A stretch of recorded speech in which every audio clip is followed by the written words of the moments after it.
Let's talk about migrations. So migrations are basically something that relational databases need to do in order to, they serve two purposes really. One purpose is you want to, on a relational database, the database itself actually like stores the schema. Because it has to create a table, a fixed table that understands the shape of your data. A migration is it's when you teach your database about the shape of that data. So that's one reason you would do a migration is like, I need to teach my database what my data looks like, so I have to run a migration. The other reason you would do a migration, and I think this is where the name comes from, is sometimes if you already have a shape, you already have a schema, and you need to make a change to it. Let's say a breaking change. A breaking change would include, for instance, if we go look at our schema right now, a breaking change would be, I would come in here and say, oh, now users need an email, and it's required, and it's unique. Okay, we already have 100,000 users in our database.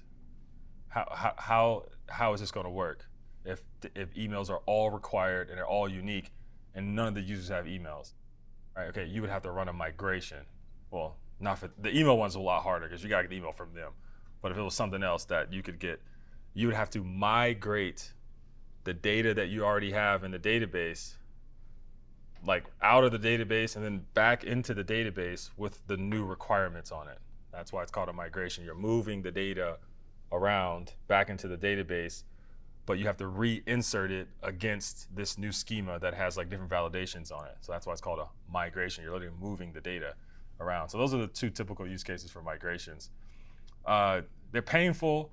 They usually cause the most problems in downtime and issues and companies, but Prisma makes it pretty easy for us to do. So it's really awesome. And if you use like a NoSQL database, you don't need migrations anyway. So this is mostly for relational databases. Well, let's get started with that because we actually have to make a migration because we just created a database and we made it a schema, but we didn't tell the database about our schema. So we have to run the initial migration for that. So in order to do that, we actually need to install something. We need to install the Prisma client. I mentioned this a while ago. This is the actual SDK for the database. Prisma, the thing we installed earlier, was the CLI that we're going to use to run a migration. But inside of our code, we're going to use Prisma client. This is the SDK. This is the ORM. This is how we talk to the database. So we want to install that. So be sure to install that. And the reason we have to install it now is because the migration is going to generate this SDK for us because this SDK is based off of our schema. So every time we change our schema and every time we migrate, the SDK gets generated again. So if one of you all had a different schema than my schema, then your SDK will look different than my SDK because it gets generated based off your own schema. So it's pretty cool. Not too many NPM packages do that. If you and I install the same version of a package, we're guaranteed to have the same thing. Not in this case with Prisma, because it's going to generate based off whatever your schema is. Okay, so I'm going to install that. Okay, and then we already talked about this, but please make sure that you have database URL in your .env file pointing to your database, whether it's the hosted database that you got on Render or a local database, wherever your Postgres database is, make sure you're pointing to that. The next thing you want to do is you want to run the Prisma migrate dev command, and you can give it a name flag. And the reason you give it a name flag is because migrations migrations have to be saved somewhere so that you can rerun them later. So like if we're all sharing the same database and one person changed the schema and ran a migration, or I'm sorry, if we all have different databases and one person changed something on the schema, I too need that migration on my database. So hopefully they saved it. So we can give it a name so we can have the migrations have names basically, so we know which migration is doing what, and then we can check them into Git, and then we can reuse them for development, local, staging, and production if that's the way your organization sets it up. So we need to run this command. We're gonna use npx because Prisma is not installed globally. I believe I already ran migration on this database, so I either would have to create another one, or I'm gonna run a command that you don't need to run right now. I'm gonna reset my database, but I want you to see it anyway. So I'm going to run npx Prisma migrate think reset. Let's see. Oops. Nope, not that. Migrate. Oh, just reset. Okay.